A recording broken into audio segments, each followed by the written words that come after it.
Yo. Yo, salute everybody, man. Much respect, man. Y'all already know it's your boy Coach coming in, man. Y'all already know my saying, and I'm gonna tell you like I tell you every day.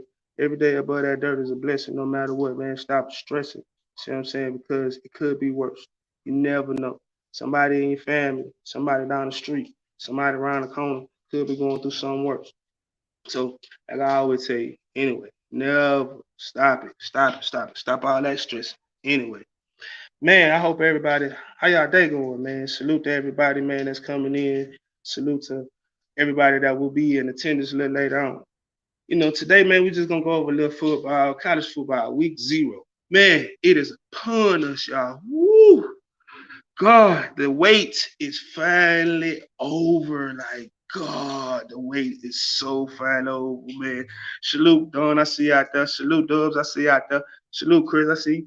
Man, it is finally over, y'all. Like, seriously, I see you out there, Auntie. Y'all already know I love you. Man, y'all, it is on. Like, seriously, man. Like, whoo. God, like, I know y'all, for myself, man, I've been waiting for so long. And for finally, like, whoo, finally.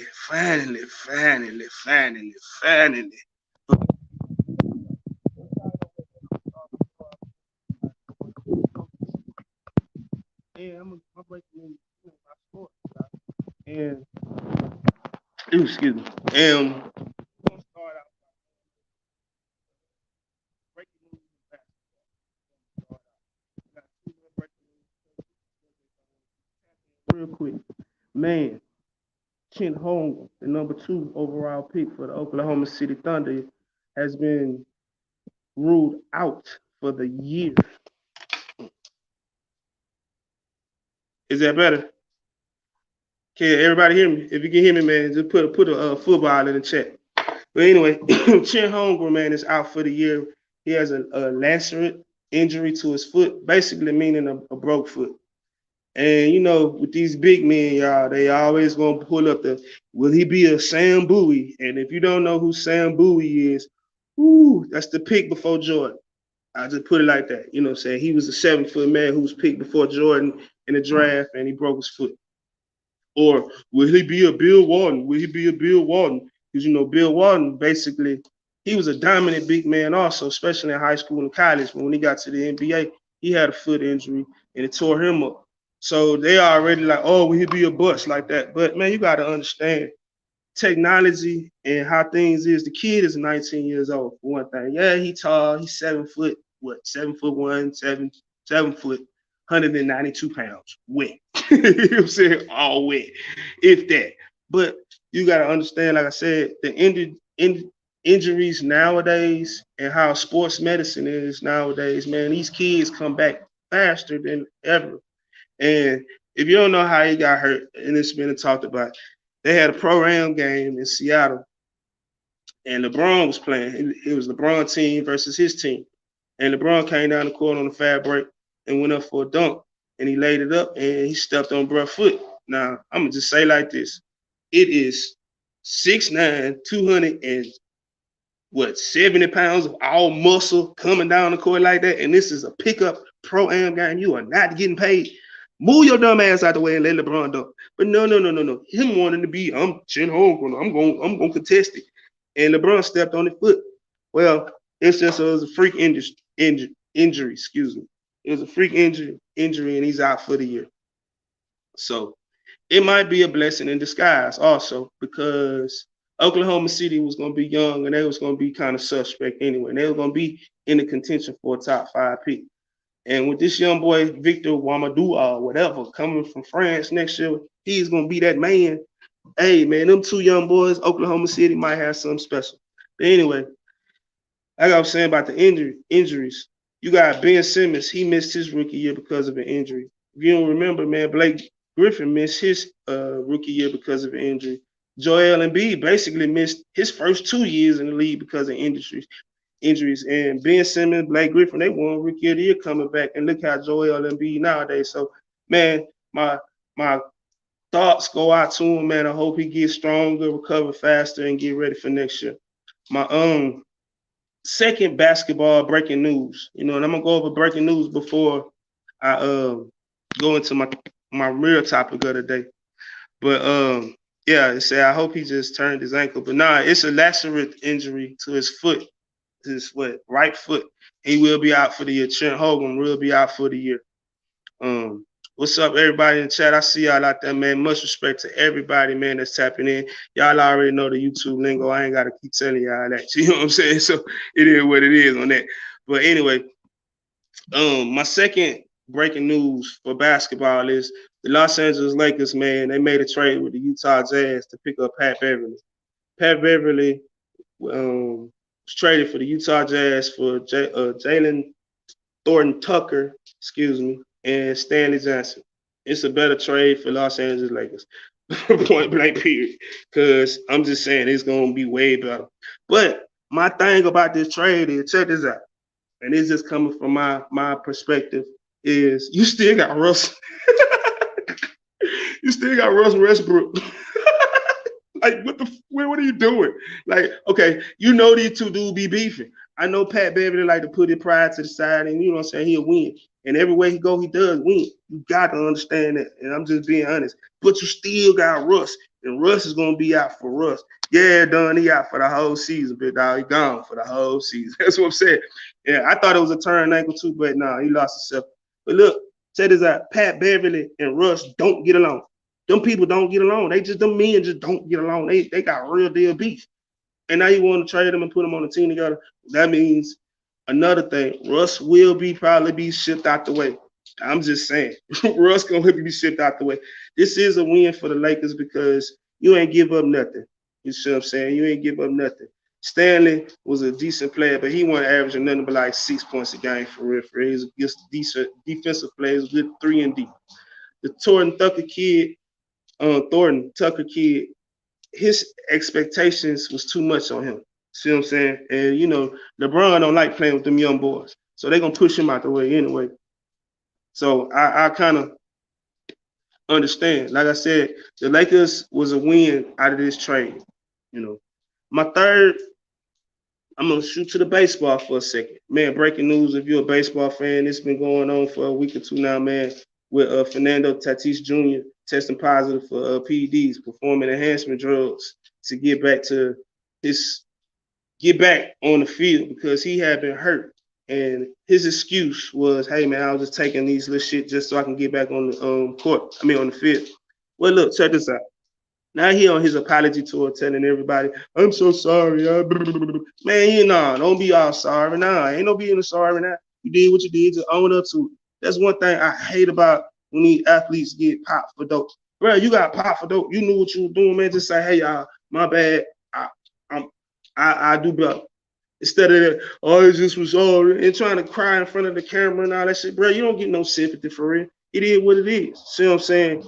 And just take it like a man. Take your goddamn own suspension. You got money, so you ain't got to worry about that, especially baseball player. Baseball player got big money, so it is what it is on that. So just take your money, man. Take your L and just say, man up instead of getting on TV and trying to cry about it. No. Anyway, I don't understand taking that shit. I ain't with that taking that shit because you giving a bad rep. And baseball has always took a bad rep, and it took a bad rep with Sammy Sosa and Mark McGwire and Barry Bonds and Roger Clemens. Roger Clemens, if y'all don't know, that's the famous when Cat Williams was making his jokes with Senator, I did not take steroids. That's that dude. He was they had to do a hearing in front of the Senate about performance enhancement drugs in baseball and in sports in general. And that's the reason why Sammy Sosa and these guys like that are not in the Hall of Fame right now because of them drugs. So, like I said, man, sometimes you got to let that junk go.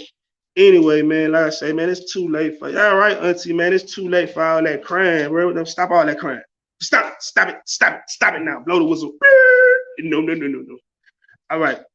To my last breaking news before I get on to my coach's picks, I want to send out my condolences, and I want to say rest in peace to a legend in coaching ranks in Texas.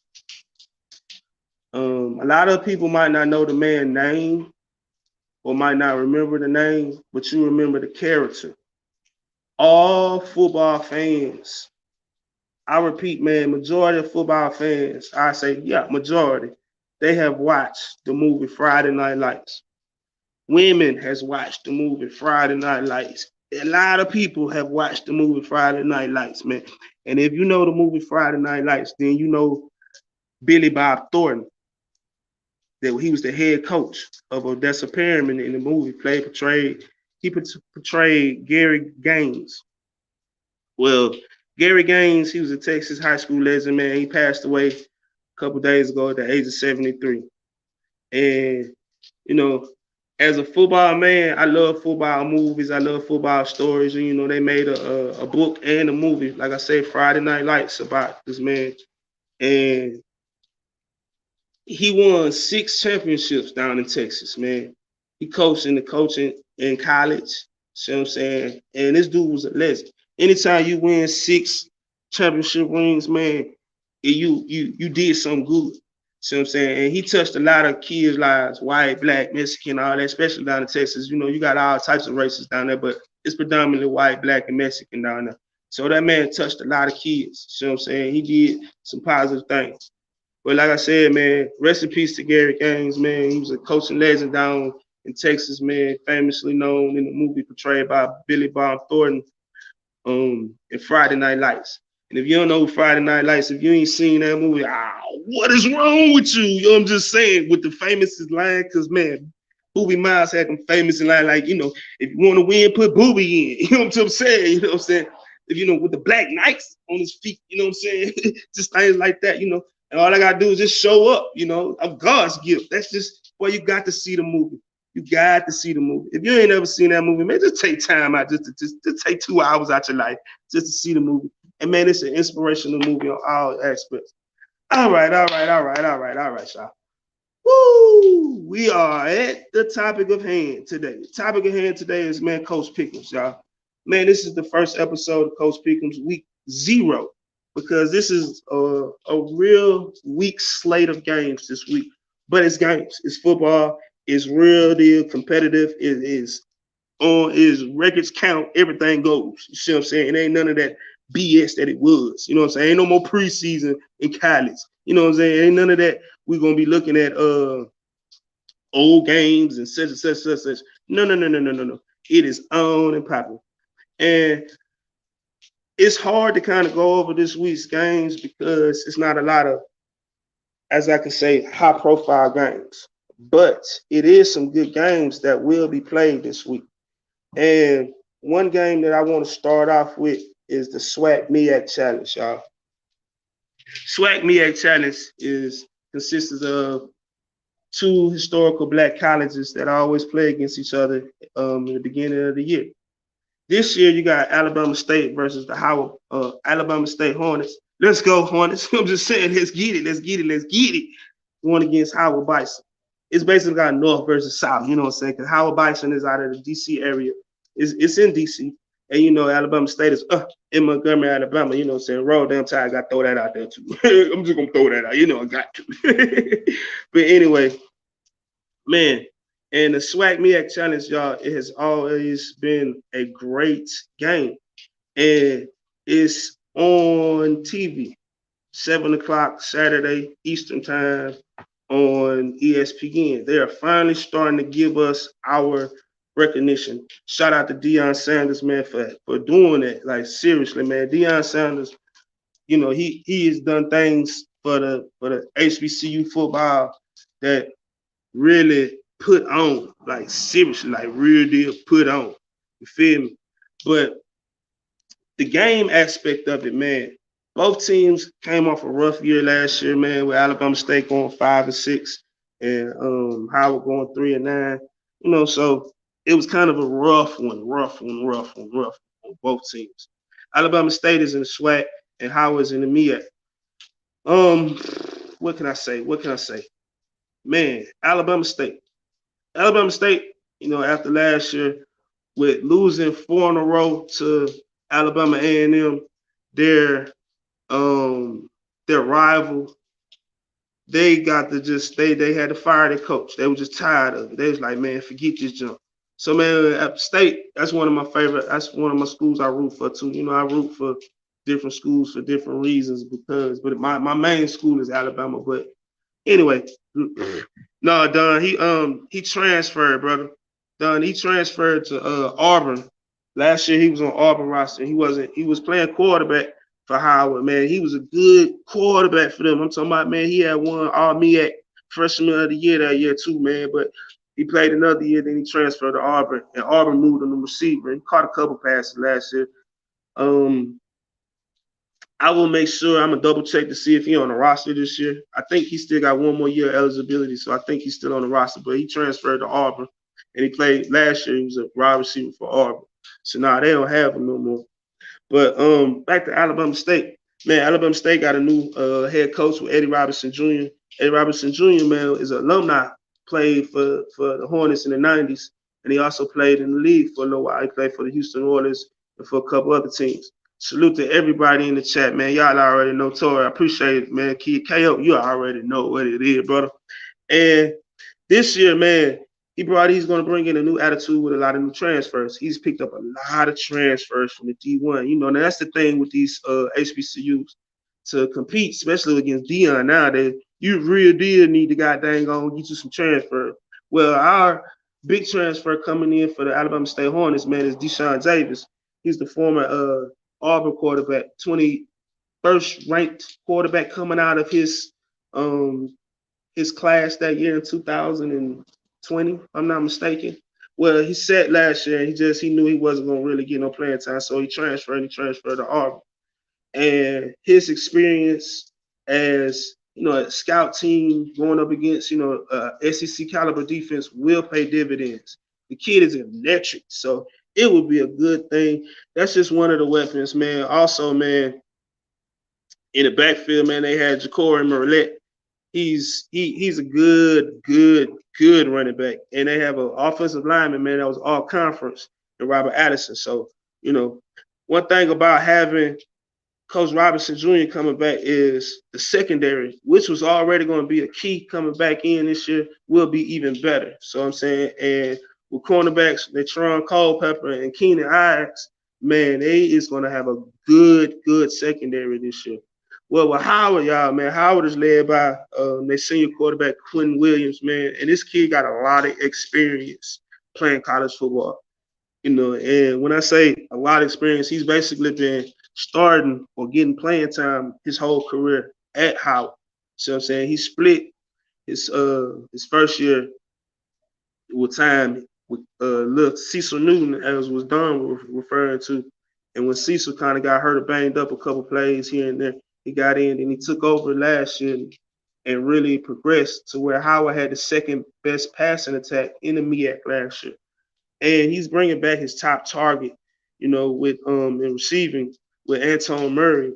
And so, and they got a great running back. He was all conference tandem of Iron Wheeler and Jared Hunter. So they got the talent. So I'm saying, but hopefully, and I'm picking Bama State to win that game, 28-17.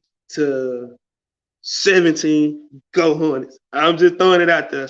Hey man, y'all, please, man, if you can, when y'all watching college football this weekend or during your times, like how we kind of all tune in to YouTube for a second, man. Y'all just do your boy a favor, man, and give the SWAT MEAC challenge 5 minutes of your viewing time. Just turn it on your TV or turn it on your phone for 5 minutes, man, just to give them some airtime, man, because the ratings is what we need for our school. So, man, y'all just do that for your boy. Man, like I said, this week it's a lot of weak games, y'all.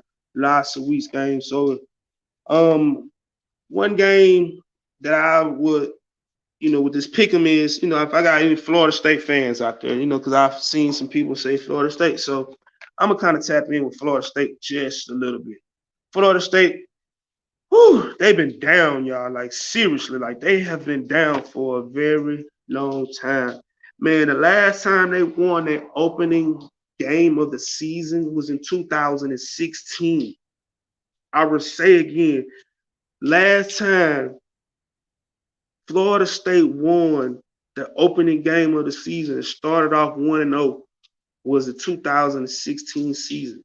The 2017 season was the start of the downfall when they opened the season off against Alabama. Alabama, rolled tide over their ass. And that was just seemed like that was the downfall of the dynasty.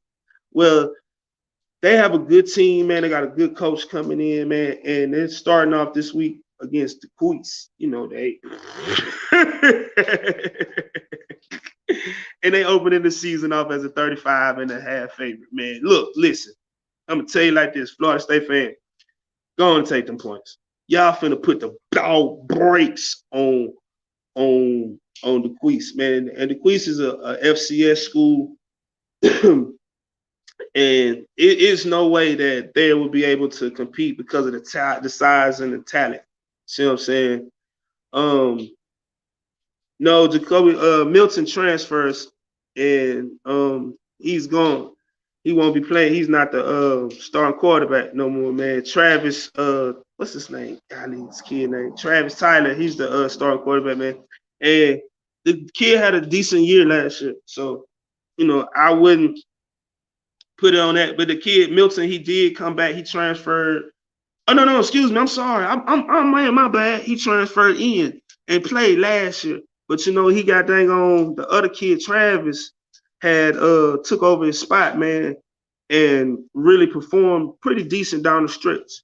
So that's why. But man, Milton, excuse me, man, and I'm so sorry. My head got crossed up. That was the kid that got hurt down at UFC with that scary leg injury, and he transferred to Florida State, and his eligibility was up. But he did come back and play. So I'm saying, but man, it is no way in hell that the Queens will cover these points. Yeah, I'm sorry, man. If y'all don't, if Florida State don't cover these points, then I'm gonna laugh my ass off. Yes, I will be laughing my ass off if y'all don't cover these 35.5. I'm just being honest, like seriously. Like you can't. It's no way. Like man, they've added talent through the portal, man. I'm just going over Florida State right now, man. Just giving y'all a little talking points. What's up, everybody? Man, I'm gonna be opening the panel in a few minutes, y'all. Man, just give me a second. But anyway, man, they've added 14 players through the transfer portal, man, and that's a lot of good experience that's coming into it. And with like I was talking about the quarterback, redshirt junior Jordan Travis is back after last year, man. And with the stats that he had last year, you would think, you know, it is what it is. But you know, he got experience and he threw for 1,600 yards and 15 touchdowns. And you know, he was picked off 6 times. So that's as a D1 starting at a Power 5 conference school, that is not good. But he split time last year also with the kid that Don was referring to earlier in the chat, Jacob Milton, that transferred in. I had that scary injury. He transferred in and he started a lot of games. So they went through a lot of quarterback rotations. But he settled in, became a starter midway through the season. And, you know, with just his experience in this game alone, just that alone, should make you cover the points. But anyway, man, and they have a great defense. Even though they lost some off the defensive line that went to the NFL, they still have a good defense. And I honestly think, man, it is no way in hell that the Queens can cover. I'm sorry. It's just no way in hell. Man, next game, man, I would say that North Carolina versus FAM. You know, and if you don't know who FAM is, you know, I can't. It's hard for me to be politically correct when I say certain schools. You know, FAM is Florida A&M, but to us black folk, man, especially down south, especially Alabama, Florida, Georgia region, you know, the SWAC, the SEC region, man, we consider them as straight up. They are FAM. We don't go by Florida A&M, point blank period. But they played North Carolina this weekend, and ooh, God, oh God, oh man, oh man. I feel sorry for FAM, man. I feel sometimes, man. You know, when our SWAC schools and our MEAC schools play these Power 5 big time schools, man, they be about that money, man. So they gonna get that money. You know what I'm talking about? They gonna get that money. But I just hope you come out healthy. You know, oh God, I hope you come out healthy, man. North Carolina, man, they like a 35.5 point favorite also. I'm taking them also. I take, if you're a betting man, betting woman, take North Carolina over FAM with the 35.5. I'm just sorry. It's no way in hell that again, like I was speaking about with the Florida State game, the size and the talent alone in the trenches will destroy fam. I'm just being honest. You see what I'm saying? Fam, man, they have one good player, man, that led all FCS in sacks last year, man. And the Hunt kid, it's an outside linebacker, man, 6'4". I mean, not excuse me, the Isaiah Land kid. He's 6'4", man, 230 pounds, man. He led all FCS. And if you don't know what FCS is, man, that's basically D1 AA. You know what I'm saying? For us older guys, you know, and it's just basically a so-called AKA step below D1 Division One, the D1 FCS. But he led all over 100 universities and colleges last year with 19 sacks and 25 and a half tackles for loss. He is getting looks. I'm talking about getting great looks. Scouts have been looking at this kid for a couple years now. He will be drafted next year in the NFL. So they will have to, you know, block him. But they, you know, with the scheme that Matt Brown, and he's been coaching for a long time, so Matt Brown will develop a scheme to stay away from him.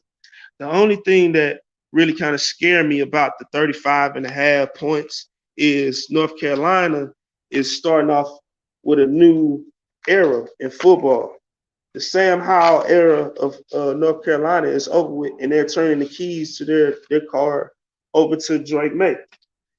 College basketball fans know the last name May, especially North Carolina fans. May, he had an older brother that played on the basketball team that hit a game-winning shot against Kansas, man. And his older brother, was a star for the basketball team. Where this little brother, hey man, he got a good chance to do something because coming out of high school, everybody wanted the kid. Even Bama wanted the kid. See what I'm saying? So he has a good chance, but he's not experienced at all. I'm just being honest. He is not experienced at all. And sometimes experience is what you need. But this is a great game to start off with because you're going to get some pressure. Fam will be bringing some pressure on you. So, you know, it's a good thing that you have. Hey, Jai, I'm going to tell you a little chump ass right now. If you have anybody with a wrench right now, man, block that eye. Listen, don't drop no. Excuse me. I'm finna give a rule right now, man. I can't stand eyes.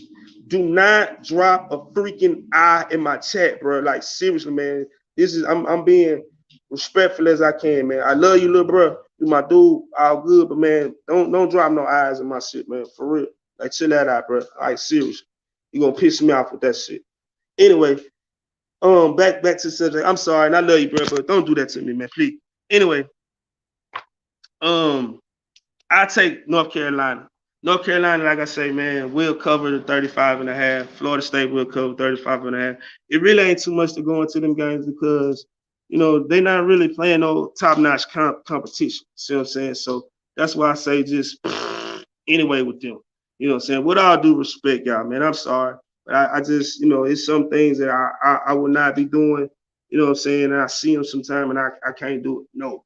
Anyway, man, I'm gonna start off with let's go with Nebraska. Nebraska versus Northwestern. This game is in Dublin, Ireland, y'all.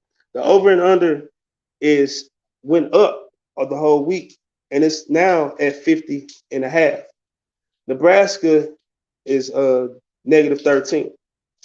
Whew. The game is in Dublin, Ireland. So these kids are getting a chance to go across the pond, as they say, and play some football.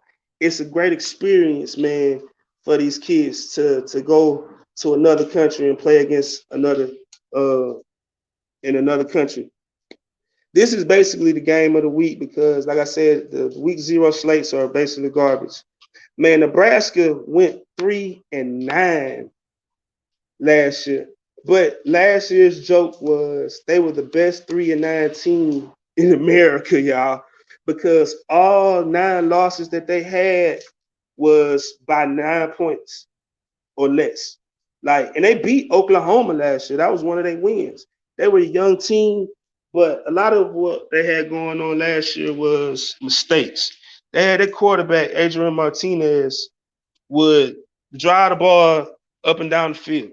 20 from the 20-yard line to the 20-yard line, Adrian Martinez was a great quarterback. But once you get to that red zone, he loved to give the ball to you. He said, I don't care who you play. Here you go. You can have it. He almost threw the game against Oklahoma last year. But anyway, he's gone. And they're bringing in Casey Thompson, man. Casey Thompson, if you don't know, man, Texas fans know him. He was a former University of Texas quarterback who started a lot of games last year for Texas. And you know, with the controversy going on and what Texas standard of football is, they kind of had to.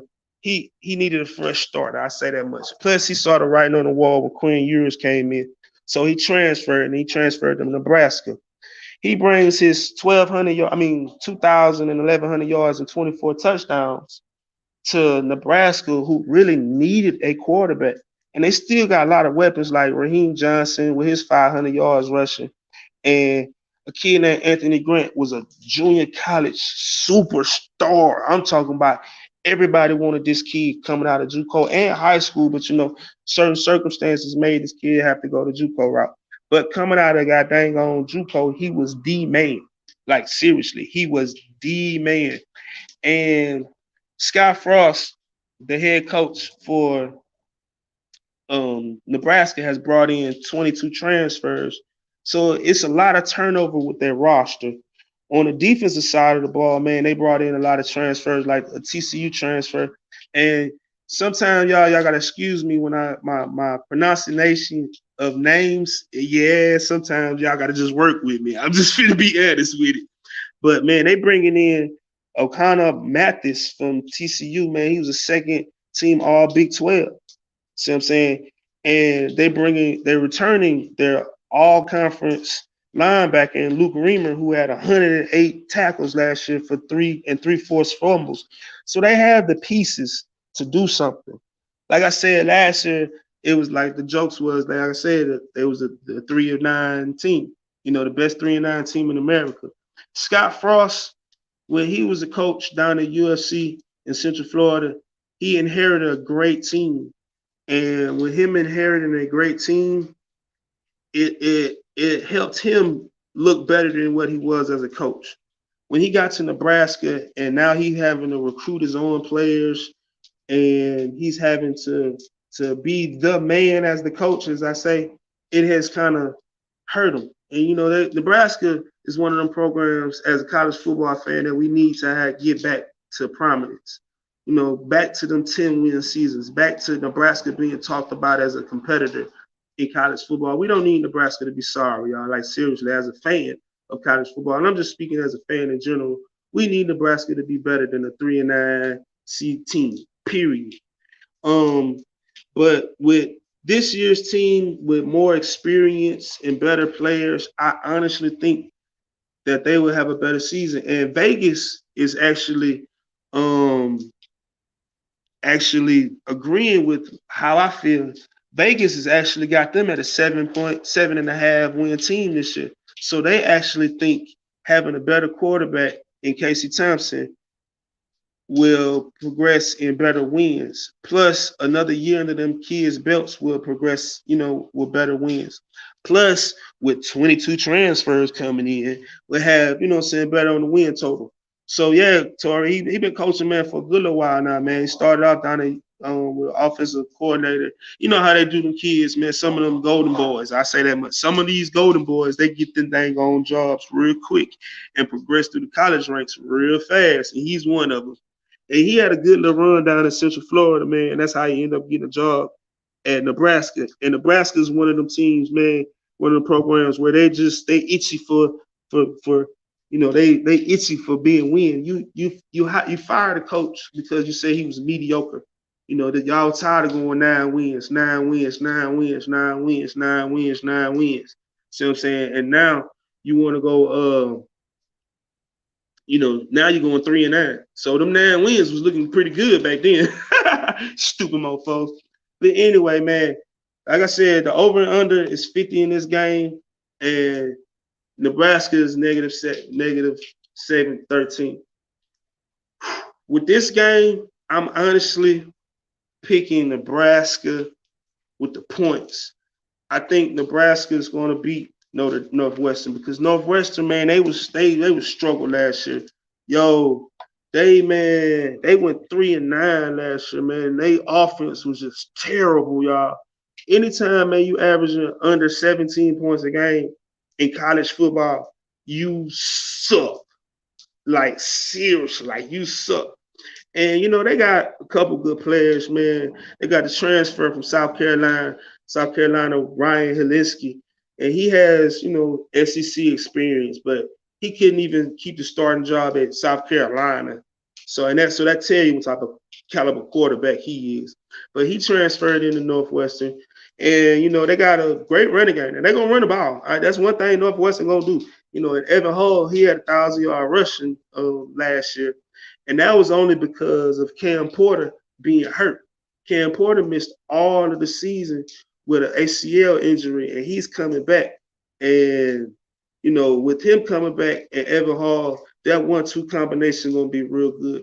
And they also returning their star wide receiver, as in receiving yards, catches, and touchdowns, Malik Washington. On defense, they really don't have.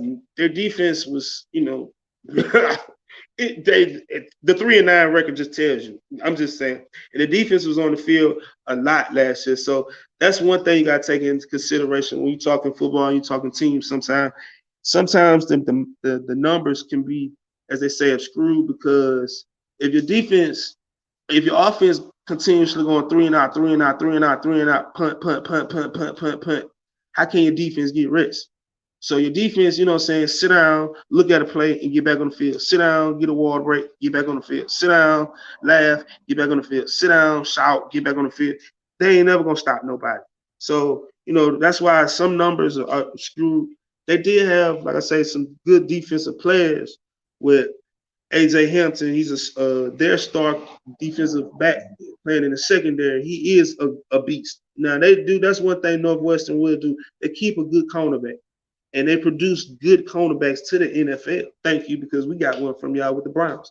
But anyway, they also have a DN, man, and oh God, this kid last name, man. The names, the kids that come from these different countries, their parents from different countries, it's hard to pronounce their names sometimes, man. And Adibro. I'm just gonna say Abwar. I'm sorry. Respect to him and his family, but I can't pronounce this kid's name, and I'm very sorry. But this kid, anyway, man, he was an all-conference second team performer for the Big Ten. So they got some talent, but like I said, going 3-9 last year, man, they were terrible, terrible, terrible, terrible, terrible, terrible, terrible. See what I'm saying? And again, the point spread is 50. I mean, the over and under is 50, and the point spread is -13. Betting, I'm taking Nebraska with the 13. I'm sorry. Yeah, Notre Dame, Northwestern, we can go into the game down 13. But I just think with the incoming talent, with the talent that Nebraska already had, I honestly just feel like they'll cover. See what I'm saying? Now, I won't touch that 50. I'm sorry. I think this would be like a 35-10 type of score. So I'll take the under. And yeah, Dubs, I did FSU already, man. I'm taking FSU with the points. They 35 points. I'm taking North Carolina with the 35. North Carolina and Florida State versus the Queens, man. Ain't no way in hell Florida State better not let them goddamn people score 10 points, man. I'm sorry. They scored 10 to 20 points against y'all defense, bro. Woo, y'all gonna be in very trouble. You see what I'm talking about? But I'm taking Florida State on that one. I'm also taking North Carolina. Those were my first two with their 35 over fam. Right now, I'm taking Nebraska with the -13, and I'm going under the 50. That's just I can't see Northwestern being able to keep it. They'll be able to keep the game under 50 points, but they won't be able to win by they won't be able to cover the points. My next game that I want to cover, man, is, like I said, week 0 don't have a really lot of games, but it's Illinois and Wyoming, and the over under for the game is 44, and the points is Illinois -10. Illinois is coming off a 5-7 record, y'all, and Brent Bielema, if you don't know who he is, he's a former Arkansas coach in the SEC. He's their head coach now, man. They brought in a couple transfer also, like with a quarterback, Tommy DeVito. He's coming from Syracuse. They want to have a more of an up-tempo system this year, but he's coming in with his 27 touchdowns, 3,500 yards. They got a great running game, because that's one thing Coach Brent will do. He will run the ball, and Chase Brown and Josh McCray would do their thing. And they have a great athlete at wide receiver in the former QB Isaiah Williams. When he get the ball in his hand, y'all trust me, he is dangerous. Well, on the D line, man, that's the strength, man. On defense with Keith Randolph and Johnny Newton, they're top conference performers in the Big Ten. When I say, even though their record was 5-7, they still produce good. I see Wyoming, y'all, man. If you don't know Wyoming, that's AKA Josh Allen of the NFL Buffalo Bills. That's his school. Don't nobody know nothing else about them. But, that's where Josh Allen went to school at. I'm just saying. But they had a coaching change, and they lost everybody. They had a mass exodus. And it's hard to recruit at Wyoming. And then even if you're trying to recruit at Wyoming, and then, when you're losing so many players like that, it's just so I really can't see, Wyoming keeping it close at all. I can't see it.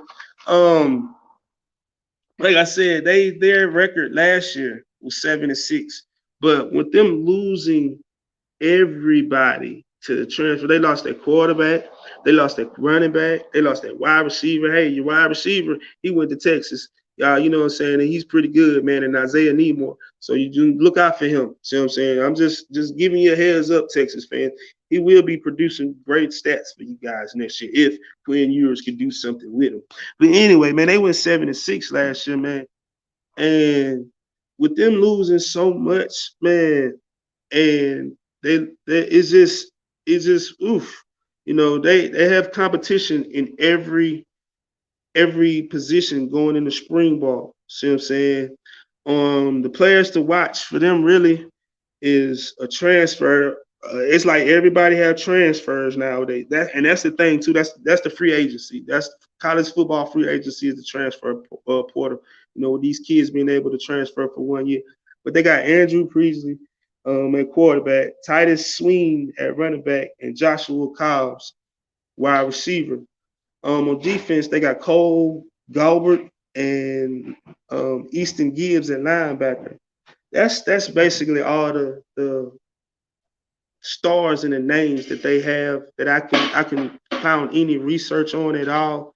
So with that game, man, I think Illinois is going to pound on them first, and then in the first 3 quarters, and the score will probably be like a 35-10 points, or 28. Excuse me, I think it's going to be 28-10. So I don't think they'll cover with the over and under. I think I take the under, and I take Illinois. I think Illinois with their size, because Illinois average line on the offensive line is 50 pounds more than the D line at Wyoming. And with Brent Bielema loving to run the ball and pound the ball, they're going to jump up on them early in the game and then just run the clock out at the end. So that's why I feel like Illinois will cover that 10. That 10 don't look good, but just, with the first game, yeah, do it. My next game I want to cover, man, is Utah State and UConn. The only reason why I'm even interested in this game is because Utah State is Alabama's week 1 opponent. So that's the only reason why I'm even going to kind of tune in and kind of look at this anyway at all. You know what I'm saying? Utah State, they went 11-3 last year. And that's pretty good. That is great. But they returning a lot on offense, and they lost a lot. UConn is I repeat, the roast program in America. I'm sorry. UConn is like the hellhole of college football. Even though they got Jim Mora as their head coach now, if you like football and you know football, then you know the Mora name. And Jim Mora, he was a former UCLA head coach. He coached in the NFL a few times and things like that, where he's taking over the dead-ridden program of UConn. The over and under for this game is 60. And they got Utah with the negative 27. Hey, man, the key players for Utah State is Logan Bremer. He's a quarterback. He threw for 3,600 yards last year and 36 touchdowns. Calvin Tyler Jr. is their star running back, and Justin McGriff is their star wide receiver. Look out for the Maryland transfer and Brian Cobbs, man. Brian Cobbs he's electrifying again, like I say, with the ball in his hands. And when I say he can go, he can go. So with the passing attack and what they got going on, man, I just feel like I honestly feel like what Utah State is going to do against UConn is going to go up by 35 points and then run the clock out.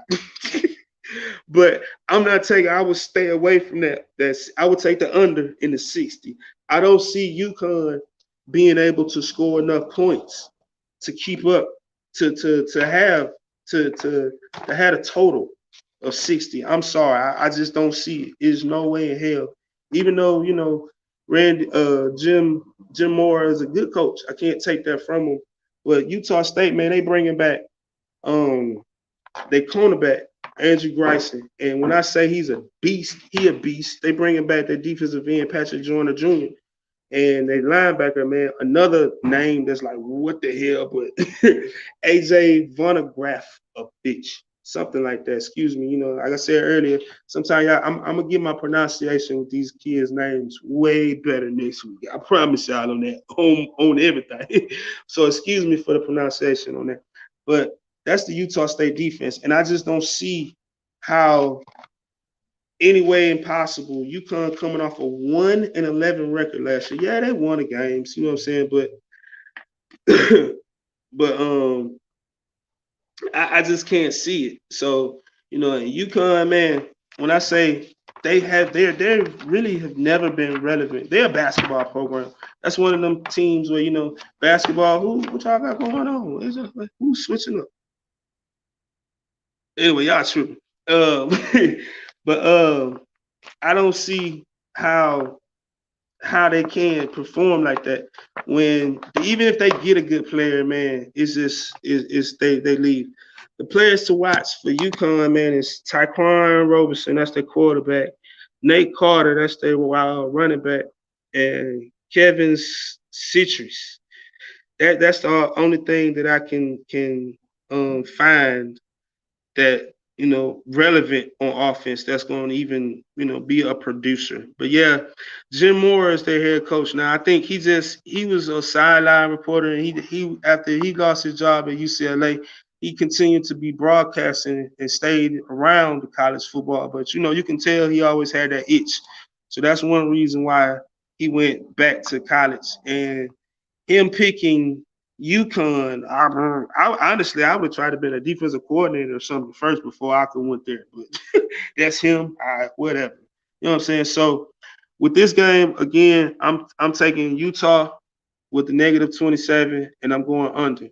I don't see 60 points getting put up on this score because one thing, again, Utah State, they playing Alabama for their second game of the season on week 1 next week. And this is really just basically a scrimmage game for them. They're going to fine-tune themselves and try to stay healthy for the game. So I think they'll go up big and then coast in the second half.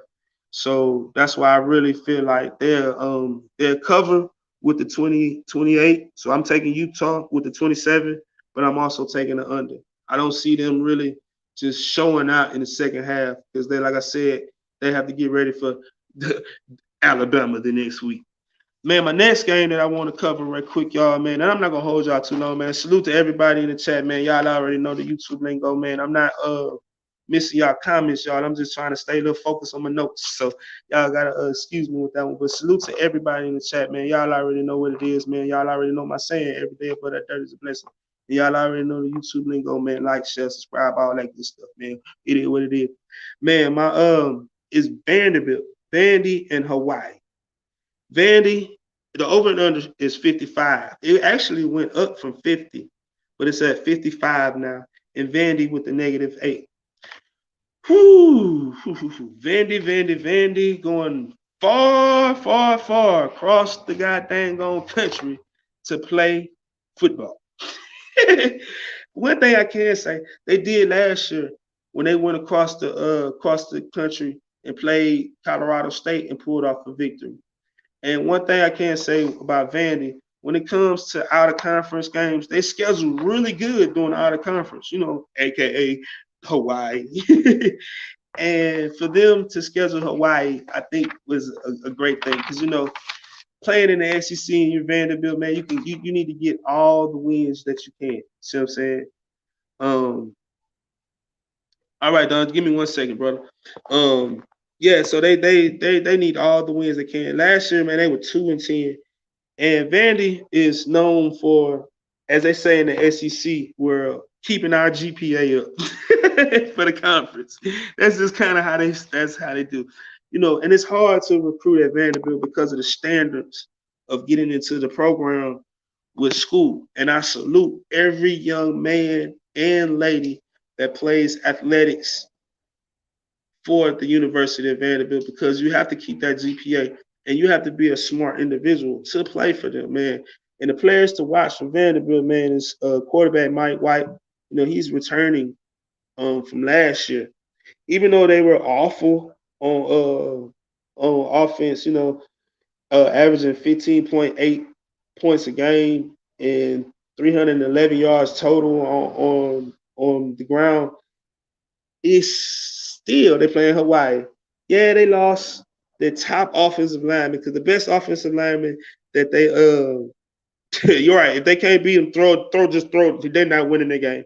But anyway, then they best offensive lineman that was an all conference performer, man, and Tyler Sheen, he transferred to Alabama, so he can play and win for a championship and also get better tape, so he can maybe get a better draft prospect as in the NFL. They haven't been to a bowl game, man, since 2018. Like, seriously. They always have sucked in football. But they are known for what? Jay Cutler? That's about it. That's the only thing you can really say about them for football wise. But again, man, they got a returning quarterback, Mike White. Statistically, man, he didn't do too bad. If Vanderbilt was playing in, let's just say, Conference USA or the Sun Belt Conference, they would have won lots of games, and he would have threw for lots of numbers. But when you're playing against Georgia, Tennessee, Florida, South Carolina, and you ain't got no offensive line but one player, and you got a barely hell of a goddamn backfield or wide receiver, you really don't have no weapons to say. It's hard to score, but they returning Raheem Davis and Will Shepherd. Hawaii, y'all. Hawaii is just, what can I say? They are one of those programs where you just like, long time ago, Hawaii was kind of decent, man, when they had Timmy Chang at quarterback and Colt Brennan at quarterback, and they were throwing the ball all over the field. I'm talking about they were lighting it up all over the field, man. But they have been down bad for the last few years, and they thinking bringing back Timmy Chang because he's never really coached football for real like that. But bringing Timmy Chang into the sidelines, they were trying to get some kind of recognition, trying to get some type of love back for the program, and it still ain't worth it. You see what I'm saying? It really ain't. It really ain't because last year, even though they went 6-7, they lost everybody. When I say they lost everybody, after the season, they did. Ty Graham, he is like he forced all the good players with his coaching style. Cause you know how sometimes when you are old school coach and you trying to coach these new era players, it don't mesh. So his coaching style and his coaching philosophy when it comes to certain players didn't mesh. And them kids in Hawaii, they didn't mesh with them. And the atmosphere was bad. It was real bad. And I can't really see them keeping this close. I don't see I it's one of them games where you just like you just laugh at. You know, there's one of them games where you just turn to for a second and keep on going. That's how it kind of is like that. Um who else can I? I'm trying to find some good things to say about him. Running back Deidre Person is coming back, you know what I'm saying? Wide receiver scat back Zion Bowers is coming back. That's about it. You know, they going Timmy Chang is gonna throw the ball. You know, he was a legend in Hawaii. You know, and they hired a quarterback. I mean, the offensive coordinator from Eastern Washington. If y'all don't know Eastern Washington, man, that's the team. They got the red field in the FCS because you know you got the blue field with Boise State, and you got the red field with Eastern Washington. But anyway, and he loves to throw the ball and with the no huddle offense. It's like they bring all elements of the air raid, the pistol. Hell, they even have a little goddamn on the RPO into it. And of course, you know what I'm saying, with the run and shoot. So it's just hard to understand because they came out of spring ball not even knowing who they starting quarterback is. They brought in transfers, of course. You know what I'm saying? Everybody's bringing in transfers nowadays, as you can see the theme, especially with these lower level schools, because a lot of these big time programs, when they over recruit, and you know, with today's time frame, with so much money's involved with college athletics, man, these kids need to go get that bag. So you can't, and then the rules let them transfer also, so you can't hate on them.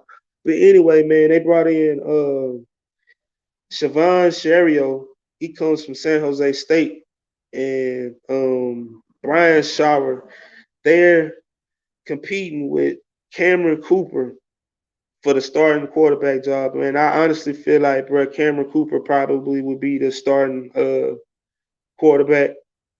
On defense, man, they got Daniel Palea. He played linebacker.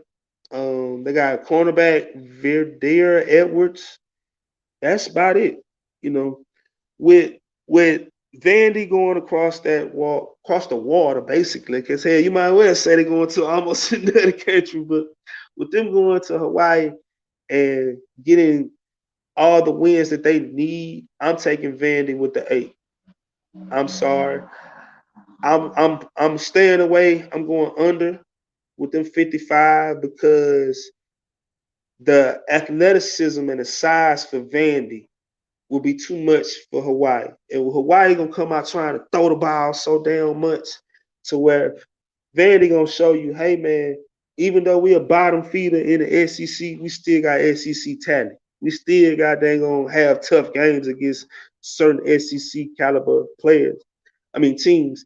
And some of our players have been recruited by other SEC programs. So you gotta look at that. And their secondary will be able, their secondary long and fast. So I just don't see Hawaii being able to implement the new offense without naming a starting quarterback. Now, mind you, they still went out through all spring ball and through most of fall camp with a quarterback competition. And you know, if you going to still having a quarterback competition, man, right before the game start, man, you know, you suspect. But anyway, I'm taking Vandy. I'm taking the under 55. I'm taking Vandy, and I'm like, it's like a a 40 to 8 type of game, 40 to 10 type of game, but it still won't be 55. I'm still taking away 4. I just think Vandy going to score at least 30 points. Vandy will get you 30 points against that. It might be one of them damn 30 to 0 or 30 to 7 games. You know what I'm saying? But I'm still taking Vandy. My last game that I want to talk about. No, that's it, y'all. That's it. If anybody in the chat want to hit the link, man, the panel is open now, man. C-Dub, roll fucking tide. Now we can talk shit. That was my picks, y'all, man. Again, man, I will go over my picks. I'll tell you again. I'm picking FSU with the 35. I'm taking North Carolina also with the 35. I'm taking Vandy with the 8 and the under 55. I'm taking Illinois with the with 10 with the -10, and I'm also going under. I'm taking Utah State with the -70. Excuse me, I said -70. I'm high with the -27. I'm taking the under the 60 on that one. I'm taking yes, I am, and it's gonna be my everybody. I don't. Some people say I'm crazy. Some people say I'm not. Some of these media outlets thinking the same way I'm thinking with Nebraska and Northwestern from Dublin, Ireland. That's basically the game of the week.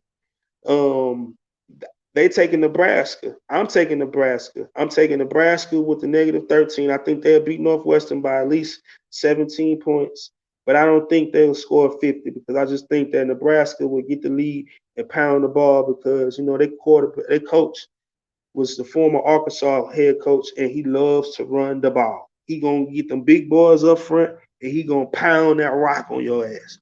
So that's that. I also went over the SWAC MEAC challenge, and I'm taking Bama State. Let's go, Bama State. Let's go, y'all. Let's go. Come on, Bama State. I'm taking Bama State, and I think that score would be like a 24-12. That's just my opinion with Alabama State versus Howard in the SWAC MEAC challenge. And again, when I was speaking on that game, I spoke and I said, man, if during Saturday, if you get the time, man, at 7 o'clock Eastern Standard Time, if you get a chance, man, just tune in for a couple seconds, man, and watch the game, or just give them a little airtime. Like how we support each other. Like current social certain content creators. You know what I'm saying? How we support each other and we try to push each other to be great. You know, us football fans, especially us black football fans, man, we need to start supporting our SWAC and our MEAC. You know what I'm saying? I don't care, man, if you ain't even got no love for no SWAC schools or no MEAC school. But when they come on TV, man, just give them a little time, a little airtime. Man, we can sit here and we can watch. Like for myself, I can sit and watch the whole Alabama game from the start to the finish.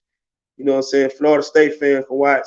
You know what I'm saying? Florida State, Texas fans can watch, etc. You know what I'm saying? We can sit here and watch these big schools from start to finish.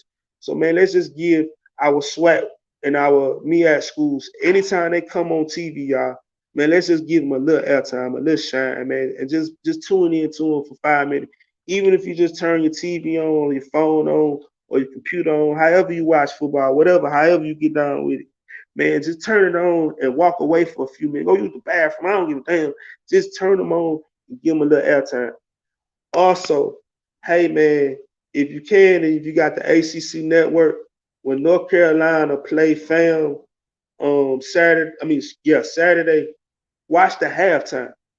I don't, you know what I'm saying? I don't even care about the first 2 quarters. Watch the halftime.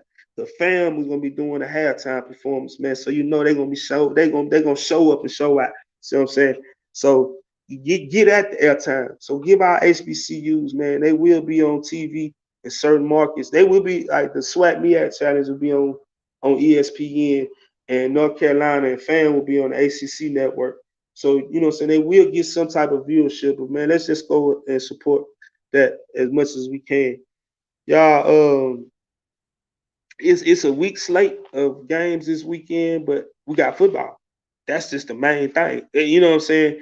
We got football. We got real deal, go hard, it count football.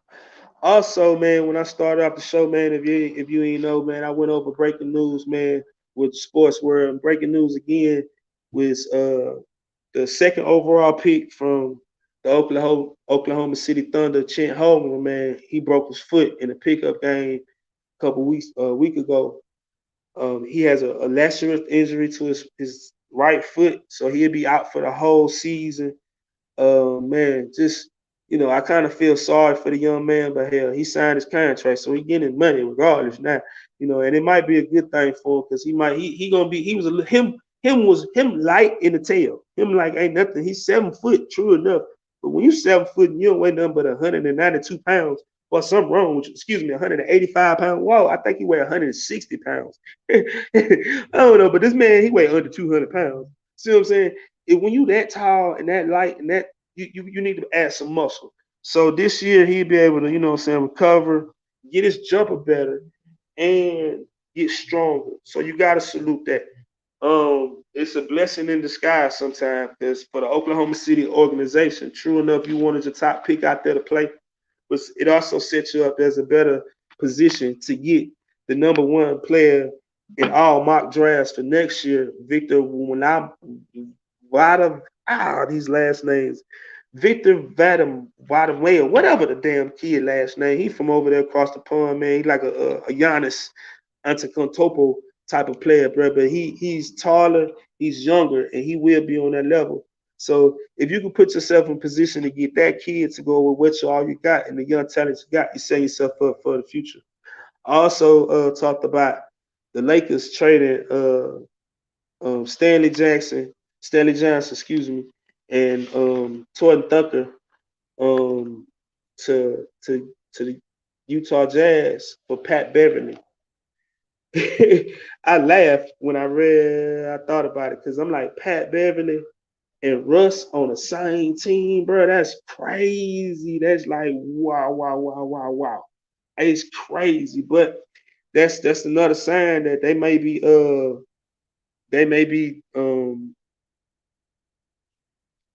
getting rid of Russ. See what I'm saying? Cowgirls. I'm finna get to the comments in a second, y'all. Excuse me. I just kind of wanted to get my talking points out because trying to read and do all things at the same time, you got to do a lot. But anyway, Russ and Pat Beverly on the same team. That's real tragic. So I think the writing's on the wall with Russ leaving the team. So just keep that in mind. Also, I talked about if you're a football fan, if you're a movie fan, and if you know about the movie, you should know about the movie Friday Night Lights. You know what I'm saying? With Booby Miles. If you want to win, put Booby in. The legendary head coach Gary Gaines. He was portrayed in the movie by Billy Bob Thornton. Passed away a couple days ago at the age of 73. He's a Texas legend when it comes to coaching. I'm not from Texas, but I just follow football, roll damn tide. We're gonna smash y'all real coming up soon. I can't wait to cover that game. But anyway, he was a Texas legend, and he's just a legend when it comes to football in general. Because like I said, man, if you're a football fan, you watch that movie. And if you're from Texas, then yeah, you know about that man and his career and all that. And anytime, man, a head coach can win 6 championships. I don't care what level it is. I don't care from park ball all the way up to god dang on to the pros. Anytime somebody can win 6 championships as a head coach or as a player, you've done something great. You're a winner. And this man was a winner. He coached the high school and he also coached in the college ranks, at Texas Tech, also at Abilene Christian, etc. And they so our coaching world, the coaching world in Texas lost a legend. You know what I'm saying? So my condolences out to the Gaines family. Like I said, he was portrayed by Billy Bob Thornton in the movie Friday Night Lights. If you ain't seen the movie Friday Night Lights, man, something wrong with you. I don't know what the heck wrong with you. Especially if you cannot say you like football and ain't seen that movie. I'm sorry. And then how it's been played on TV, it come on regular TV, cable. Hell, you probably gonna watch it on YouTube for free or whatever. It is just you seen that damn movie. Fuck all that shit. Again, man, this week it's a slow week. You know what I'm saying in football. Again, man, I hope I hope I win you some money. If you're a betting man or woman, you know what I'm saying. Hey, that's just my mind frame on what I go by. I'm so looking forward to it, y'all. I'm so looking forward to it. Again, man, salute to everybody in the chat, man. Y'all already know what it is, man. Okay, let's go. Jay with this goddamn on. Ooh. Hey, let me say something too. I'm finna go. Let me go more. Let me do a little rant right quick. Y'all, I turned on my TV today, man, and I went to throwing up. I went to puking, man. I went to. I had to hurry up and go brush my teeth again. I had to go do mouthwash again, man. Because man, I seen Stephen A. Smith and Jerry Jones on TV together talking about the Dallas Cowgirls. Oh, oh my God. Oh my God, I was disgusted in myself. Like, so look, bro, you turn on, goddamn, and Skip and Shannon and Stephen A. Smith, Max Kellerman, and all them guys like that, they love to talk about the Dallas Cowgirls. It's like they love to talk about the Dallas Cowgirls. And today, bro, you had a whole first 30-minute segment, what I'm saying, with Skip and Shannon talking about the Dallas Cowgirls and their injury to their offensive line. If you don't know, yeah, you got another injury to the offensive line with Smith going down. He's out for some foreseeable future. Yes, yes, that's what I'm talking about. Off the goddamn on the Cowgirls, man. Trash ass. Like, yeah, Cowgirls. You're right. And you see what C-Dub said. That's all I got to say. He already said it. But look, man, seeing Jerry half up that drunk talking about the Dallas Cowgirls, man, I just was just, and then him, oh, well, we got this going on, and we got this going on, and man, y'all ain't got shit going on. No, y'all don't. Y'all ain't had shit going on since Troy Aikman, Michael Irvin, and Emmitt Smith. I'm so sick, like for real, bro. One thing, man, yeah, I don't care. But look, Cowgirls created the monkeypox. Yes, let's go, Doug. Let's go, Doug. Hey, I don't care. I can admit my team trash, Jay. But see, look, this is one thing about us Browns fans. We can admit we trash. You know what I'm saying? We know we going into the season. Super Bowl? Oh, nah, man. If we win 5, 6, 10 games, we happy. Y'all dang on people. Y'all go into the season talk about, oh, like you're saying right now, we America's team. We this and we that, and we this, we that. Man, America don't like y'all. Overall, America don't like them damn Cowgirls. We can't stand you, mother. Ooh, shout out to Jalen Tolbert, man, the second round pick for the Dallas Cowgirls. Excuse me, you know what? I'm gonna be correct on this one. Shout out to Jalen Tolbert for the Dallas Cowboys, number 18, second round pick from out of South Alabama, here in Mobile, Alabama, in Mobile, McGill Tooling graduate, man, little homie, man, do your thing, man, for real, for real. And respect to Diggs, roll damn tide. That's it. Other than that, now it's back to you damn Cowgirls. Back to my regular schedule, goddamn programming. But I understand why the media talk about them all the time because it bring in Negroes like myself. You know what I'm saying? It bring in people like myself who hate the Cowgirls. See what I'm saying? And it bring in a lot of Cowgirl fans. So I understand, but look, bro, it is other teams to talk about. God, Lee, Buzz. I'm trying not to cuss so much, y'all. So I'm trying to say other words. You know what I'm saying? Um, um, every year the Cowgirls say it's our year. Right, every year. And then look, every year after every loss, they got excuses. They are the America's excuses team. That's what they are. Every year they're gonna say, oh, it's because of this, it's because of that. No, it's because y'all trash. Soon as goddamn gonna playoff come around, that's when y'all choke. Bow, bow, bow, bow, bow. Y'all choke. But anyway, man, y'all better watch out for the Eagles. That's all I'm saying. That's all I'm saying. That's just all I'm saying. C-Dub, y'all finna be in trouble. I know you're a Baltimore Raven fan, homeboy, but y'all better pay. And see, I'm not even finna talk about the good and bad. I'm finna talk real logic about your team right now. Say, y'all better pay goddamn on Lamar Jackson, bro. Y'all fumbling the ball. I don't care, bro, what they say about him when it comes to, oh, he can't throw the ball, he this, he that, whatever, bro. That man is electric with the ball in his hands. See what I'm saying? He ain't played quarterback. He ain't been a winner everywhere he done went for no reason. I don't care what they talking about. Pay that man. See what I'm saying? And yeah, the Browns kind of threw the game up in the loop and messed the game up with how we gave all that money to Deshaun, Mr. Rub Me Down Watson.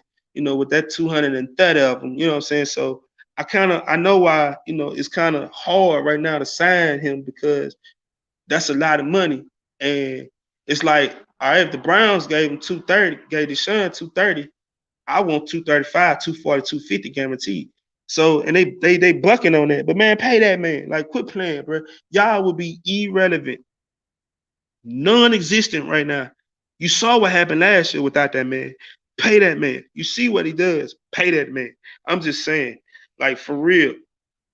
And see, that's what I'm saying. Facts, coach. They gotta pay, bro, before he find. And see, he already telling you that come week 1, if we ain't got my contract signed, basically in 2 weeks, if my contract ain't signed in 2 weeks, bro, I'm not talking about it no more. I'm done talking about it. So he already put it on the table. I'm done. And now one thing Lamar got going on, Lamar doesn't have an agent. He's talking for himself. He's representing himself. He's putting everything on the table. I've seen a lot of sports analysts, former players, etc., and people like myself, man, comment on the situation, and they say Lamar better not play. Just sit out without the contract. See what I'm saying? Pull a Emmitt Smith.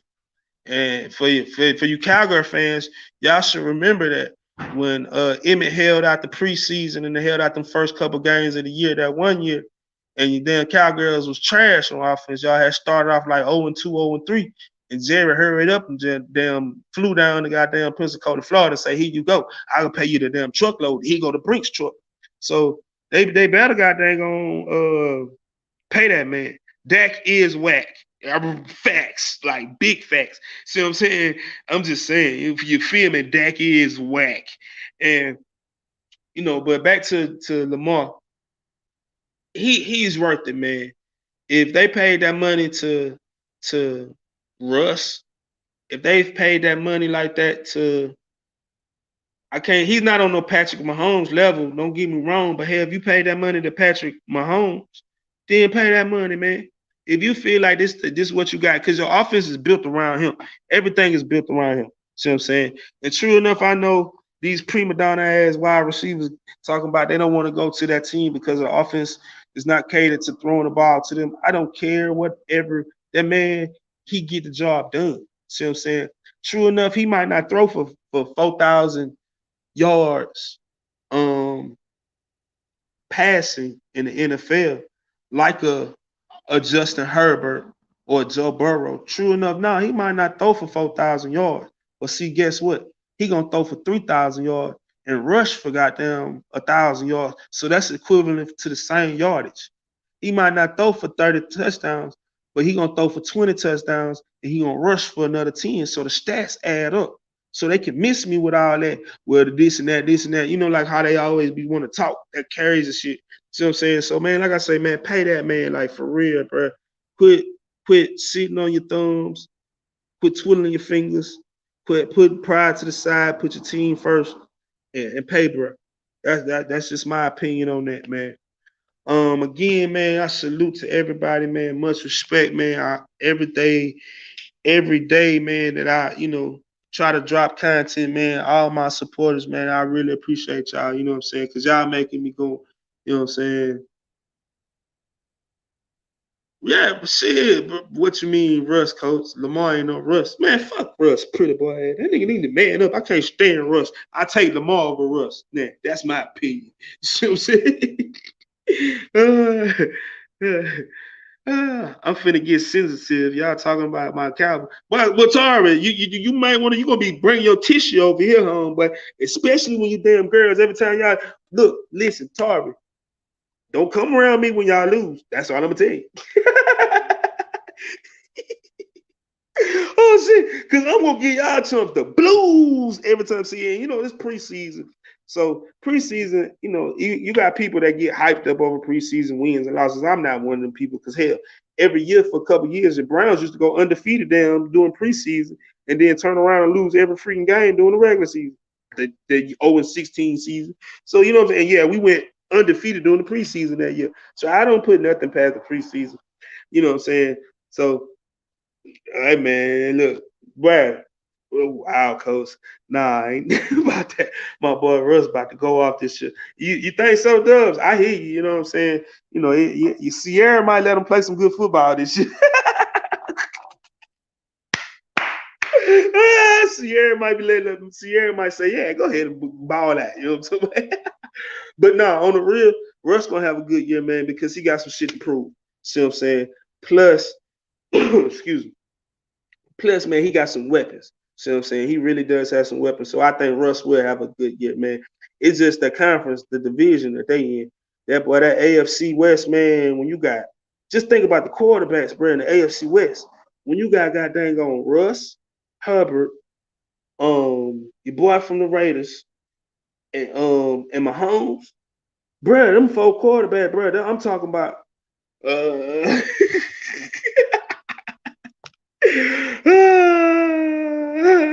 so what? I know what you're talking about, Dub, but she control him on the field too. She be sitting up there in the stands, and you know, so she stand up with his little jersey on, and he just kind of he melt. He just you know, he bring that light skin. You know, him is a different light skinned Negro. All light skinned people are not the same. Let me repeat that. All light skinned Negroes are not the same. But anyway, man, they got man, Russ got some good weapons, man. It's just that division, man. That division's so tough, man. And with with Carr getting Adams, excuse me, yeah, sometimes I have to think about the name before I say it. When Carr get he got some weapons. And look what he did last year. You know what I'm saying? So they're gonna be way better. That whole division is a toss up, man. I don't. It's like it's a who's who. It's basically a pick 'em on who gonna win every week out there. See what I'm saying? But you know, anyway, man, I ain't want to hold y'all up too long, man. I appreciate everybody, man, who brought it up with me, man. I hope if you're a betting man or woman, like I said, man, and if you're going with my picks, I hope I win some money. The point blank period. See what I'm saying? And if you win some money, man, drink one if you drink, because I don't drink. So you know what I'm saying? Y'all can have that. But smoke one if you smoke one for your body. You know what I'm saying? And when you put it in the air or you're sipping it, just say, oh, coach, goddamn, gonna maybe win this one. You see what I'm talking about? Anyway, man, this is just the week one of Coach Pick'em. Episode one, week 0 of Coach Pick'em's. Next week, man, I'm gonna have to. I had to kind of drag this live out a little bit because it really wasn't a lot of games to talk about. So I kind of had to kind of this one going on a little bit. Next week, man, we're gonna have a rapid fire. You know what I'm saying? And hopefully, we'll see how it go. Anyway, man, I appreciate everybody, man. Y'all already know the YouTube lingo, man. Like, subscribe, share. Y'all already know that stuff, man. At Coach Alabama got no NFL team, but the Cowboys American team. Hey man, see, there y'all go. See that, and see that's what everybody like to. Alabama ain't got nigga. Alabama is our pro team. How about that? Roll, god dang on tide. You see that? You see it busting out that chest right there. Roll tide. I'm talking about like roll tide, roll tide, roll tide. I can't wait till we put it on you, goddamn chumps from freaking Texas. Anyway, man. Hey, you say put them in time, I be. Hey, look, don't worry, because they're gonna be crying in 2 weeks. Don't worry, they're gonna be coming over here talking about, Coach, why y'all do us like that? Y'all ain't had to beat up on our boys like that. Don't worry, just be patient. It's all good. But anyway, man, I'm gonna tell y'all like this, man. Y'all know what I say, man. Every day above that dirt is a blessing, man. No matter what, stop all that stressing. Like seriously, man. We all got something going on in our lives, man, that affect us in whatever way. You feel me? Hey, whoa. See now, Tara, yeah. See, Tara, you whoa. See now, Tara, you my first victim. I'm sorry. I got to do you. No. You got to get timed out. Hey. C-Dub, you next, Negro. You put that. I timed you exactly that damn order, man. You know what I'm talking about? Wait, man, yo, hold on, Jade. I can do you the same way. Hold on. You get one, too. There you go. You get it, too. I can play this game. You know what I'm saying? But anyway, y'all. Hey, man, salute. Hey, I appreciate the fun, man. I appreciate the time, man. And like I said, man, I hope everybody, man, can come back again, man, and just I hope everybody enjoyed the show. Like seriously, man, get a break away from that YouTube madness. Like seriously, get a break away from that YouTube madness. Say some of you fellas, I'm finna throw that out there, and I'm talking to certain individuals. Some of y'all individuals out here, bro, y'all be talking about that dang on sports and stuff like that. Well, now you got a damn channel, home, but come over here and pop your shit about your team. That's all I'm gonna say. Anyway, man, like I always tell you, man, every day above that dirt is a blessing. No matter what, salute. I'm out. Much love, much respect. Roll down tide.